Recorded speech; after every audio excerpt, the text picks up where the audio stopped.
नमस्कार। प्रस्तुत है रविन्द्रनाथ टैगोर द्वारा रचित गोरा उपन्यास का 33वां भाग। आगे बढ़ने के पहले जानते हैं कहानी अब तक। महिम गोरा से मिलता है और वो विनय के खिलाफ उसे भड़काना शुरू कर देता है। साथ ही साथ वह उसे वह भी कहता है कि उसकी लड़की शशिमुखी के विवाह की उसे चिंता हो रही है और उसके लिए उसने एक सही पात्र का चुनाव भी कर लिया है। गोरा के यह पूछने पर कि वह पात्र कौन है, महिम उसके ही दोस्त अविनाश का नाम बताता है। महिम कहता है कि अविनाश खुशी खुशी गोरा के रिश्तेदार बनने को तैयार है। विनय की तरह टाल मटोल का रवैया उसका नहीं है। महिम कहता है कि वह शशिमुखी का विवाह जल्द से जल्द करवाना चाहता है, क्योंकि पिताजी का स्वास्थ्य अब दिनों दिन खराब होता जा रहा है और उसे ऐसा लगता है कि कृष्ण दयाल अपनी सारी संपत्ति और जमा पूंजी स्वामी ओंकारानंद को दान कर देंगे। इसलिए उनके जीते जी ही यह विवाह हो जाए तो वह विवाह के खर्च से बच जाए। हरिमोहिनी सुचारिता के व्यवहार में निश्चित परिवर्तन देखने लगती है। सुचारिता काम भूल जा रही है, खाना खाना उसे याद नहीं रहता। हरिमोहिनी इन सब बातों का अर्थ भली प्रकार समझ रही थी और वह यह भी समझ रही थी कि यह सब हलचल गोरा की वजह से है। उसे ऐसा लगने लगता है कि गोरा की नज़र सुचारिता की संपत्ति पर भी है। वह मन ही मन गोरा को अपना प्रधान शत्रु मानने लगती है। आज फिर से जब गोरा सुचारिता से मिलने आता है तो उन दोनों के बीच धर्म की चर्चा शुरू होती है। हरिमोहिनी डर जाती है कि ऐसी ही चर्चा होती रही तो निश्चय ही सुचारिता अपने धर्माचरण से विमुख हो जाएगी। वह वहां पहुंचकर सुचारिता को रसोई घर में भेज देती है और गोरा को आड़े हाथों लेती है। वह गोरा से कहती है कि सुचारिता सयानी हो गई है और वह उसका कोई सगा नहीं है जो उसे सुचारिता से इतनी बातें करनी है। वह उसे याद दिलाती है कि आजकल कितना समय वह सुचारिता के साथ बिताता है। अगर उसके घर की लड़कियों के साथ कोई ऐसा करे तो उसे कैसा लगेगा। गोरा कहता है कि सुचारिता की शिक्षा दीक्षा परवरिश वैसी ही हुई है, इसीलिए वह उससे इतनी देर बातें कर पाता है। हरिमोहिनी कहती है कि अब सुचारिता उनकी जिम्मेदारी है और ये सब यहाँ बिल्कुल नहीं चलेगा। हरिमोहिनी बताती है कि वह सुचारिता के विवाह के लिए पात्र का चुनाव कर चुकी हैं। वह उनका ही छोटा देवर कैलाश है, जिसकी पत्नी का अभी कुछ ही दिनों पहले देहांत हो गया है और वह मनपसंद लड़की न मिलने की वजह से अब तक बैठा है। सुचारिता जब रसोई में होती है तभी हरान बाबू वहां आ जाते हैं और गोरा को लेकर उस पर कटाक्ष करते हैं। सुचारिता हरान बाबू से गुस्से में कहती है कि वह अब हिंदू है और उसने गोरा से दीक्षा ली है और वही उसका गुरु है। हरान बाबू कहते हैं कि गोरा कितना भी बोल ले, विवाह वह उससे कभी नहीं करेगा। सुचारिता गुस्से में कहती है कि वो अब उनके सामने कभी नहीं आएगी। हरान बाबू कालिख पुता चेहरा लेकर बाहर चले जाते हैं। अब सुनते हैं आगे की कहानी। हरिमोहिनी ने दोनों की पूरी बात सुन ली थी। आज सुचारिता के मुंह से उन्होंने जो सुना वह उनकी उम्मीद से परे था। उनकी छाती खुशी से फूल उठी। उन्होंने सोचा क्यों न होता, मैं जो सच्चे मन से अपने गोपी बल्लभ की पूजा करती आई वह सब क्या यूं ही व्यर्थ चली जाएगी। फौरन हरिमोहिनी ने अपने पूजा गृह में जाकर फर्श पर लेटकर देवता को साष्टांग प्रणाम किया और प्रण किया कि आज से वह भोग और भी बढ़ा देगी। अब तक उनकी पूजा दुख की सांत्वना के होने के कारण शांत भाव से होती थी। आज उसके स्वार्थ साधना का रूप लेते ही वह अत्यंत उग्र और क्षुधातुर हो उठी। गोरा ने जिस ढंग से सुचारिता से बात की थी उस तरह से पहले कभी नहीं की थी। अपने श्रोताओं के सामने अब तक वह केवल अपने वाक्य, मत और उपदेश ही रखता आया था। अब सुचारिता के सामने उसने स्वयं अपने आप को निकाल कर रख दिया था। इस आत्म प्रकाश के आनंद में उसके सारे मत और संकल्प न केवल एक शक्ति से बल्कि एक रस से भर उठे थे। एक सौंदर्य श्री ने उसके जीवन को छा लिया, मानो उसकी तपस्या पर सहसा देवताओं ने अमृत बरसा दिया हो।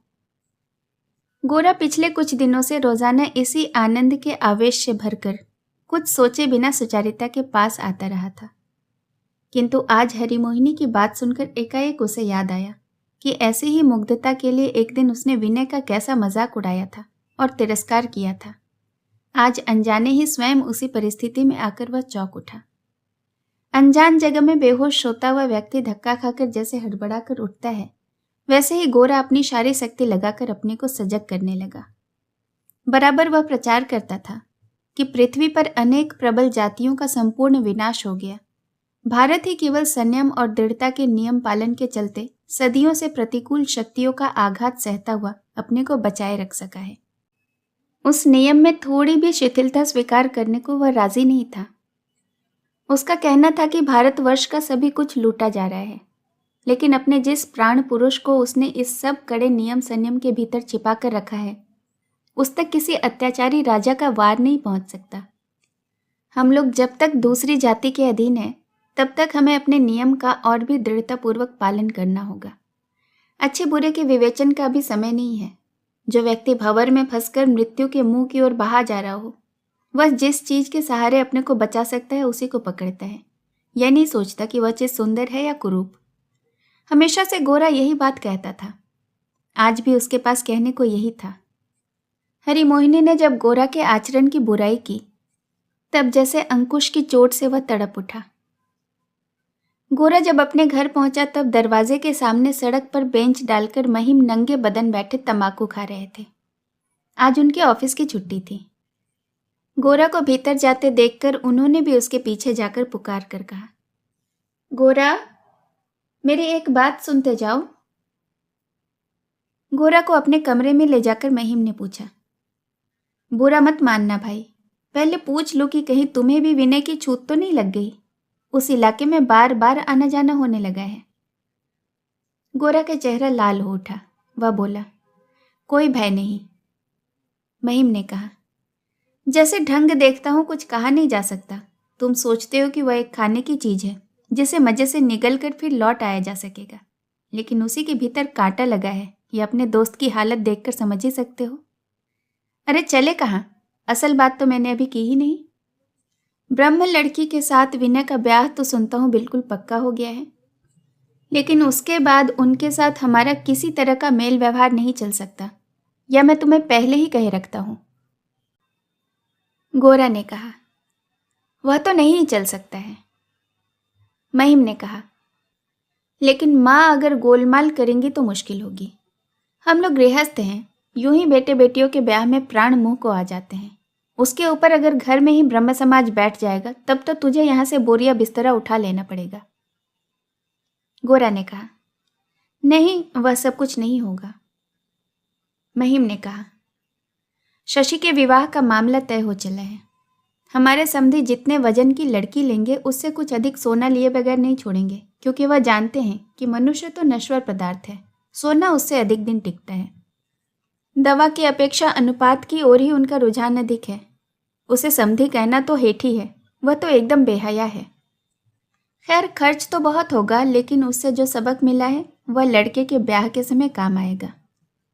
मेरा तो मन होता है कि एक बार फिर से इस जमाने में जन्म लेकर बाबा को बीच में रखकर अपना ब्याह बाकायदा तय कराऊं, अपने पुरुष जन्म को एकदम 16 आने सार्थक करके दिखाऊं। यही तो पौरुष है। लड़की के बाप को एक बारगी पछाड़ देना क्या मामूली बात है। तुम जो कहो, तुम्हारे साथ मिलकर दिन रात हिंदू समाज की जयध्वनि करने लायक जोश किसी तरह नहीं जुटा पाता। भाई गले से आवाज ही नहीं निकलती। मेरी 3 कोड़ी की उम्र होने में कुल 14 महीने बाकी हैं। पहली लड़की को जन्म देने की भूल का सुधार करने में सहधर्मिणी ने लंबा समय लिया, लेकिन जो हो, उसके विवाह के समय होने तक सब लोग मिलकर हिंदू समाज को जीवंत रखो। उसके बाद देश के लोग चाहे मुसलमान हो, क्रिश्चियन हो, मुझे कोई मतलब नहीं। गोरा को उठकर खड़े होते देख महिम बोले, मैं इसलिए कह रहा था कि शशि के विवाह पर विनय को निमंत्रण देने से नहीं चलेगा। उस वक्त इस बात को लेकर फिर कोई हंगामा न मचे, यह नहीं होने देना होगा। माँ को तुम अभी से सावधान कर रखना। गोरा ने माँ के कमरे में जाकर देखा, आनंदमयी फर्श पर बैठी आंखों पर चश्मा चढ़ाए एक खाते में न जाने किस चीज की सूची बना रही हैं। गोरा को देखकर चश्मा उतारकर उन्होंने खाता बंद करते हुए कहा, बैठ। गोरा के बैठ जाने पर आनंदमयी बोली, मुझे तेरे साथ कुछ सलाह करनी है। विनय के ब्याह की खबर तो सुन ली है ना? गोरा चुप रहा। आनंदमयी बोली, विनय के चाचा नाराज हैं, वे लोग कोई नहीं आएंगे। उधर यह विवाह परेश बाबू के घर पर हो सकेगा इसमें भी संदेह है। सब इंतजाम विनय को ही करना होगा। इसलिए मैं सोचती थी कि हमारे घर के उत्तर वाले हिस्से में निचली मंजिल तो किराए पर चढ़ी हुई है, लेकिन ऊपर वाले किराएदार चले गए हैं। वहीं 2 मंजिले पर यदि ब्याह का बंदोबस्त कर दिया जाए तो कैसा रहेगा? गोरा ने पूछा, क्या यह ठीक रहेगा? आनंदमयी बोली, मैं न होऊंगी तो ब्याह का सारा काम कौन संभालेगा? वह तो बेचारा मुसीबत में पड़ जाएगा। वहाँ ब्याह की बात हो जाए तो मैं इस घर से ही सारा इंतजाम कर सकूंगी, अधिक दौड़ धूप नहीं करनी पड़ेगी। गोरा ने कहा, वह नहीं हो सकेगा माँ। आनंदमयी ने पूछा, क्यों नहीं हो सकेगा? उनसे तो मैंने पूछ लिया है। गोरा ने कहा, नहीं माँ, यह ब्याह नहीं हो सकेगा। मैं कहता हूँ तुम मेरी बात मानो। आनंदमयी ने कहा, क्यों? विनय उनके मतानुसार तो ब्याह नहीं कर रहा है। गोरा ने कहा, यह सब बहस की बात है। समाज के सामने यह दलील नहीं चलेगी। विनय की जो इच्छा है करे, हम लोग इस ब्याह को नहीं मान सकते। कलकत्ता शहर में घरों की तो कोई कमी नहीं है, और उसका अपना घर भी तो है। घर बहुत मिल सकते हैं, यह आनंदमयी भी जानती थी, लेकिन विनय सभी बंधु परिजनों से परित्यक्त होकर अनाथों की तरह किसी किराए के घर में विवाह संस्कार पूरा करे, यही उनके मन को अखर रहा था। इसलिए उन्होंने मन ही मन सोच लिया था कि उनके मकान का जो हिस्सा किराए के लिए खाली पड़ा है, वहीं विनय के विवाह की व्यवस्था कर दी जाएगी। इससे समाज से कोई झगड़ा मोल लिए बिना वह अपने ही घर में शुभ कार्य का अनुष्ठान करके तृप्त हो सकेंगी। उन्होंने गोरा की दृढ़ आपत्ति जानकर लंबी सांस लेकर कहा, जब तुम इतने विरुद्ध हो तब तो कहीं और मकान किराए पर लेना ही होगा, लेकिन उससे मुझ पर बड़ा बोझ पड़ेगा। खैर, जब यह हो ही नहीं सकता तब इसके बारे में और सोचकर क्या होगा। गोरा ने कहा, माँ, इस ब्याह में तुम्हारे शामिल होने से कैसे चलेगा? आनंदमयी ने कहा, यह तू क्या कह रहा है गोरा? अपने विनय के ब्याह में मैं शामिल न होंगी तो और कौन होगा? गोरा ने कहा, वह किसी तरह नहीं हो सकेगा माँ। आनंदमयी ने कहा, गोरा, विनय के साथ तेरा मतभेद हो सकता है, लेकिन इसीलिए क्या तू उसका दुश्मन हो जाएगा? कुछ उत्तेजित होकर गोरा ने कहा, माँ, यह कहना तुम्हारी ज्यादती है। आज विनय के ब्याह में जो मैं खुशी खुशी शामिल नहीं हो पा रहा हूँ, मेरे लिए यह कोई सुख की बात नहीं है। विनय को मैं कितना प्यार करता हूँ यह कोई और चाहे न जाने, पर तुम तो जानती हो। लेकिन माँ, यह प्यार की बात नहीं है, इसमें दोस्ती दुश्मनी कुछ भी नहीं है। विनय ने परिणाम की बात सोच समझकर ही इधर कदम बढ़ाया है। हमने उसे नहीं छोड़ा, उसी ने हमें छोड़ दिया है। इसलिए अब जो विच्छेद हो रहा है उससे उसको ऐसी कोई चोट नहीं पहुंचेगी जिसके लिए वह तैयार न हो। आनंदमयी ने कहा, गोरा, यह बात तो ठीक है कि विनय यह जानता है कि उस विवाह के मामले में तुम्हारा उसके साथ किसी तरह सहयोग नहीं हो सकेगा, लेकिन यह भी तो वह निश्चय जानता है कि मैं इस शुभ कार्य में किसी तरह उसका परित्याग नहीं कर सकूंगी। विनय अगर समझता कि उसकी बहू को मैं आशीर्वाद पूर्वक ग्रहण नहीं करूंगी तो मैं पक्का जानती हूँ कि वह प्राण जाने पर भी यह ब्याह न कर सकता था। विनय के मन को क्या मैं नहीं जानती? कहते कहते आनंदमयी ने आंखों के कोने से आंसू पोंछ लिए। विनय की ओर से गोरा के मन में जो एक गहरी पीड़ा थी वह उमड़ आई। फिर भी उसने कहा, माँ, तुम समाज में रहती हो और समाज की ऋणी हो, यह बात तुम्हें याद रखनी होगी। आनंदमयी ने कहा, गोरा, मैंने तो बार बार तुमसे कहा है कि समाज से मेरा नाता दिनों से टूट गया है, इसीलिए तो समाज मुझसे घृणा करता है और मैं भी उससे दूर ही रहती हूँ। गोरा ने कहा, माँ, तुम्हारी इस बात से मुझे सबसे अधिक तकलीफ होती है। अपनी छलछलाती हुई स्निग्ध दृष्टि से आनंदमयी ने जैसे गोरा का सर्वांग सहलाते हुए कहा, बेटा, ईश्वर जानते हैं तुझे इस तकलीफ से बचाना मेरे बस की बात नहीं है। उठते हुए गोरा ने कहा, तब फिर मुझे क्या करना होगा यह तुम्हें बता दूं। मैं अभी विनय के पास जाता हूँ, जाकर उससे कहूँगा कि अपने विवाह के मामले में तुम्हें उलझाकर समाज से तुम्हारे विच्छेद को और बढ़ावा न दे, क्योंकि यह तो उसकी सरासर ज्यादती और स्वार्थपरता होगी।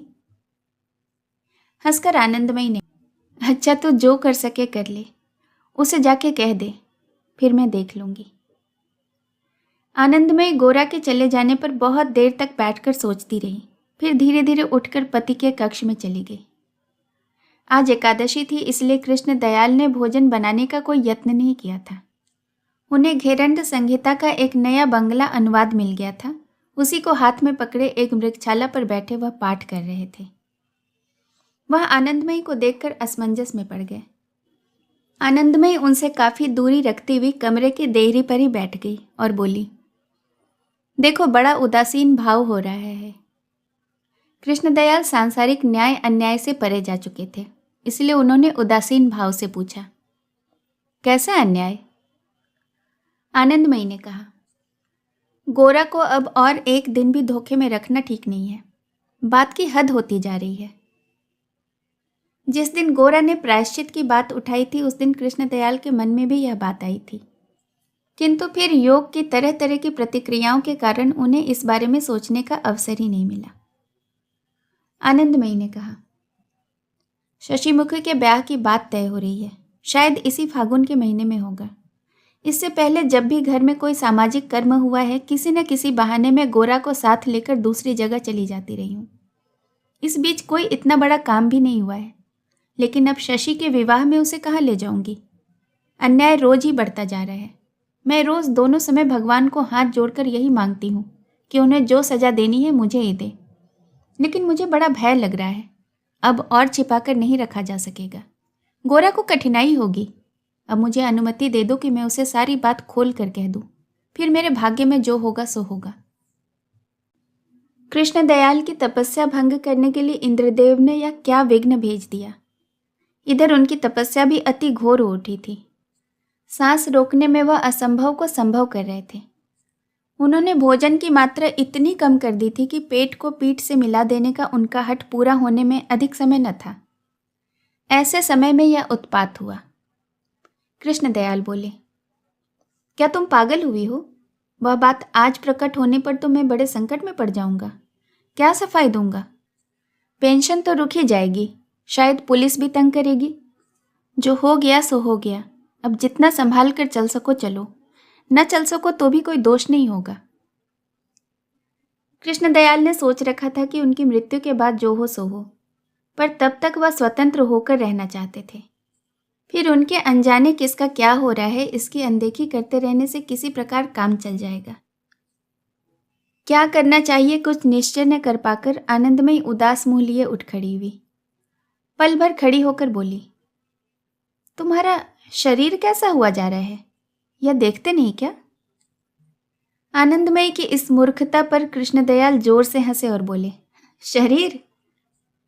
अंत तक इस विषय की चर्चा किसी संतोषजनक परिणाम तक नहीं पहुंची और कृष्णदयाल ने फिर घेरंड संहिता में मन लगाया।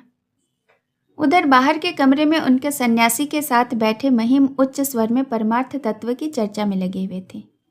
गृहस्थ को मुक्ति मिल सकती है या नहीं, अत्यंत विनीत व्याकुल स्वर में यह प्रश्न पूछकर हाथ जोड़कर वह ऐसे एकांत आग्रह और भक्ति से इसका उत्तर सुनने बैठे थे मानो मुक्ति पाने के लिए उन्होंने अपना सब कुछ दांव पर लगा दिया हो। गृहस्थ को मुक्ति नहीं मिल सकती किंतु स्वर्ग मिल सकता है।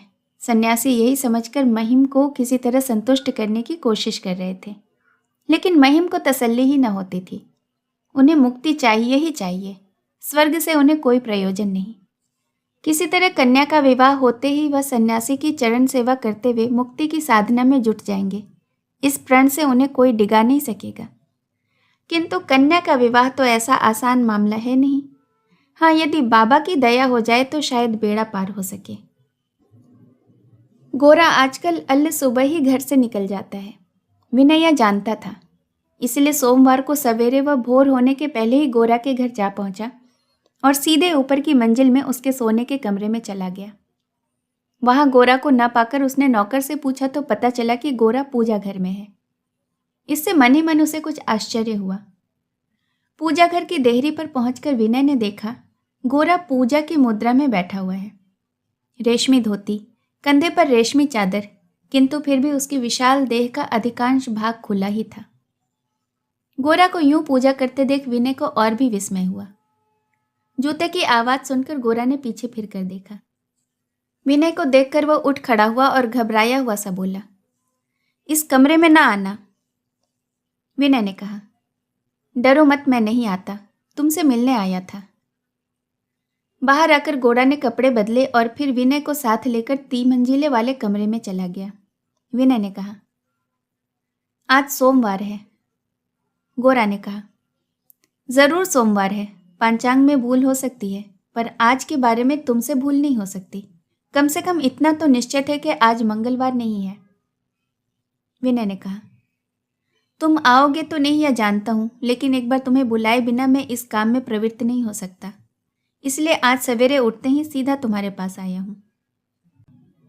कुछ कहे बिना गोरा निश्चल बैठा रहा। विनय ने फिर कहा, तो तुम्हारा यही निश्चय है कि मेरे विवाह में नहीं आओगे? गोरा ने कहा, नहीं विनय, मैं नहीं जा सकूंगा। विनय चुप हो गया। गोरा ने अपने मन की वेदनाओं को छिपाकर हंसते हुए कहा, मैं नहीं भी गया तो क्या हुआ, जीत तो तुम्हारी ही हुई। माँ को तो तुम खींच कर ले ही गए। मैंने तो बहुत रोकने की कोशिश की, पर उन्हें किसी तरह रोक न सका। अंत में अपनी माँ के बारे में मुझे तुमसे हार माननी ही पड़ी। विनय, यहाँ भी क्या एक एक करके सब लाल हो जाएगा? अपने नक्शे में क्या मैं अकेला ही बचा रह जाऊंगा? विनय ने कहा, भाई मुझे दोष न दो, मैंने उन्हें बहुत जोर देकर ही कहा था, माँ मेरे ब्याह में तुम किसी तरह नहीं जा सकती। माँ बोली, देख बीनू, जिन्हें तेरे ब्याह में नहीं आना हो वो तेरा न्योता पाकर भी नहीं आएंगे, इसलिए तुमसे कहती हूँ कि तू किसी को न्योता भी मत देना, मनाना भी मत। चुप हो रहा है। गोरा, तुम मुझसे कहाँ हारे हो? तुम अपनी माँ से हारे हो, 1000 बार हारे हो। ऐसी माँ कहाँ मिलेगी? आनंदमयी को रोकने की गोरा की पूरी कोशिश जरूर थी, लेकिन जब वह उसकी बात न मानकर अपने क्रोध और कष्ट की परवाह न करके विनय के विवाह में चली गई तो गोरा को इससे दुख नहीं हुआ, बल्कि कुछ प्रसन्नता ही हुई। उसकी माँ के असीम स्नेह का जो अंश विनय को मिला है, गोरा से विनय का विच्छेद हो जाने पर भी उस गंभीर स्नेह सुधा से विनय को कोई वंचित नहीं कर सकेगा। यह जानकर मन ही मन गोरा को तृप्ति और शांति मिली, और सब ओर से वह विनय से बड़ी दूर चला जा सकता है। किंतु अक्षय मातृ स्नेह का यह बंधन इन दोनों पुराने बंधुओं को सदा निविड़ भाव से एक दूसरे से बांधे रखेगा। विनय ने कहा, अच्छा भाई, तो मैं चलूं। आना बिल्कुल असंभव हो तो ना आना, लेकिन मन में गुस्सा न रखना गोरा। मेरे जीवन को इस मिलन से कितनी बड़ी सार्थकता मिली है, अगर यह तुम अनुभव कर सको तो हमारे विवाह को कभी अपने सौहार्द के घेरे से निर्वासित न कर सकोगे, यह मैं दावे के साथ कह सकता हूं। यह कहकर विनय उठ खड़ा हुआ। गोरा ने कहा, बैठो विनय, लग्न तो रात को जाकर गई है, अभी इतनी जल्दी क्यों? गोरा के इस अप्रत्याशित स्नेहपूर्ण अनुरोध से द्रवित होकर विनय फिर बैठ गया। तब बहुत दिनों के बाद ये दोनों फिर पहले की तरह सवेरे सवेरे घुट घुट कर बातें करने लगे। विनय के हृदय की वीणा का जो तार आजकल पंचम पर था, उसी को गोरा ने छू दिया था। जैसे फिर तो विनय की बात पूरी होने ही न आती थी। ऐसी कितनी ही छोटी छोटी घटनाओं का इतिहास जो लिखी जाने पर अत्यंत साधारण बल्कि हास्यपद जान पड़ती, यूं सुनने लगा कि जैसे गाने की तार की तरह प्रत्येक आवृत्ति पर उसमें नया माधुर्य भर उठता हो। विनय के मन में जो आश्चर्य लीला हो रही थी, अति निपुण भाषा से वह उसके रस वैचित्र्य का सूक्ष्म किंतु गंभीर वर्णन करने लगा। कैसा अपूर्व था जीवन का यह अनुभव। जिस अनिर्वाचनीय चीज को विनय ने जी भर के पाया है, क्या वह सभी पा सकते हैं? उसे ग्रहण करने की शक्ति क्या सब में होती है? विनय कह रहा था, दुनिया में आमतौर पर स्त्री पुरुष का जैसा मिलन देखा जाता है, उसमें इस तार स्वर की गूंज तो नहीं सुनाई देती। गोरा उन दोनों की तुलना अन्य लोगों से न करे, यह विनय का अनुरोध था। उसे लग रहा था कि बिल्कुल ऐसी घटना और कभी नहीं घटी होगी। सभी के साथ ऐसा घटित हो सकता तो सारा समाज ही प्राणों की हिलोरों से चंचल हो उठता, जैसे वसंत के एक झोंके से ही सारी वन भूमि फूल पल्लवों से पुलकित हो उठती है। वैसा होने पर लोग ऐसी सरलता से यूं खोने सोने में ही जीवन न बिता देते, जिसमें जितना सौंदर्य, जितनी शक्ति होती, स्वभावतया अनेक रंग रूप धरकर दिशा दिशा में खिल उठती। यह तो जादू की छड़ी है, इसके स्पर्श की उपेक्षा करके कौन बेजान पड़ा रह सकता है। यह तो साधारण व्यक्ति को भी असाधारण बना देती है। उस प्रबल असाधारण का स्वाद जीवन में एक बार मिल जाए तो जीवन का सच्चा परिचय मिल जाता है। विनय बोला, गोरा, मैं तुम्हें विश्वास पूर्वक कहता हूं, मनुष्य की संपूर्ण प्रकृति को क्षण भर में जगा देने का साधना यह प्रेम ही है, चाहे जिस कारण हो। इस प्रेम का आविर्भाव हम लोगों में दुर्बल होता है और इसीलिए हम सभी अपनी पूरी उपलब्धि से वंचित हो जाते हैं। हम में क्या है हम यह नहीं जानते, जो भीतर छुपा है उसे प्रकाश में नहीं ला पाते। जो जमा पूंजी है उसको खर्च करना हमारे लिए असंभव होता है। इसलिए चारों ओर ऐसा निरानंद छाया रहता है। इसलिए यह भी तुम्हारे जैसे दो एक व्यक्ति ही समझ पाते हैं कि हम में अपने में कोई महत्ता है। साधारण लोगों के मन में तो इसकी चेतना ही नहीं होती। जोर से जम्हाई लेते हुए महिम बिस्तर से उठकर मुंह धोने जाने लगे तो उनके पैरों की आवाज से ही विनय के उत्साह की धारा रुक गई। गोरा से विदा लेकर वह चला गया। छत पर खड़े होकर गोरा ने पूर्व के लाल आकाश की ओर देखकर एक लंबी सांस ली। फिर बहुत देर तक वह छत पर ही टहलता रहा। देहात की ओर उसका जाना न हुआ। इधर गोरा अपने हृदय के भीतर जिस आकांक्षा का, पूर्णता से जिस अभाव का अनुभव करता रहा था, उसे वह किसी भी तरह पूरा न कर सकता था। वह स्वयं ही नहीं, उसका प्रत्येक काम भी जैसे आकाश की ओर हाथ बढ़ाकर मांग रहा था। प्रकाश चाहिए, एक उज्जवल प्रकाश, एक सुंदर प्रकाश। मानो सभी उपकरण प्रस्तुत थे। सोना, चांदी, हीरा, मोती कुछ भी महंगा नहीं था। वज्र कवच भी दुर्लभ नहीं थे। केवल आशा और सांत्वना से फूटा हुआ संदिग्ध सुंदर अनुराग रंजित प्रकाश ही कहीं नहीं था। जो कुछ था उसे बढ़ाने की कोई आवश्यकता नहीं थी, केवल उसे चमकाने, लावण्यमय करके प्रकाशित करने की प्रतीक्षा थी। जब विनय ने कहा कि किसी किसी दिव्य क्षण में नर नारी के प्रेम के द्वारा अनिर्वाचनीय असाधारण रोशनी जगमगा उठती है, तब पहले की भांति गोरा इस बात को मजाक में नहीं उड़ा सका। मन ही मन उसने स्वीकार किया कि वह मिलन सामान्य मिलन नहीं होता, वह परिपूर्णता होती है।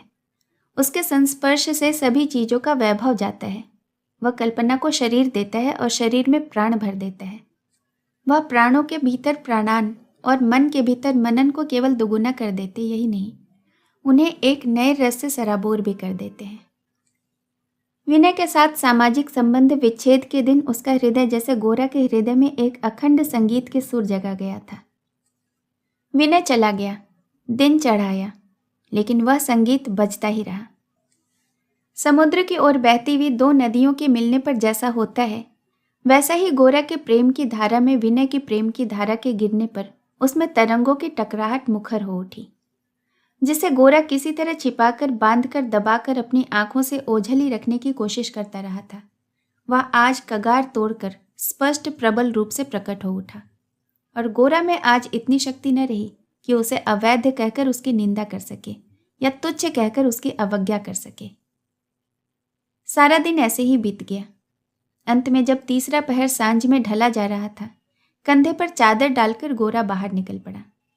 अपने आप से ही बोला, जो मेरा ही है उसे मैं लूंगा, नहीं तो पृथ्वी पर असंपूर्ण मैं ही रहूंगा, व्यर्थ मैं ही हो जाऊंगा।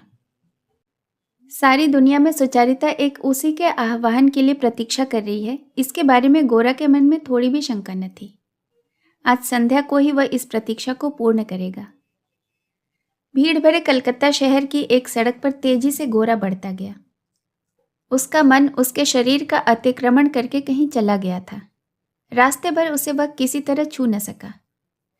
सुचरिता के घर के सामने आकर एकाएक गोरा सचेत होकर ठिठक गया। वह इतनी बार वहां आया था, किंतु आज तक उसने द्वार कभी बंद नहीं देखा था। लेकिन आज वह न केवल उघड़ा था, बल्कि धक्का देने पर पता चला कि भीतर से बंद भी है।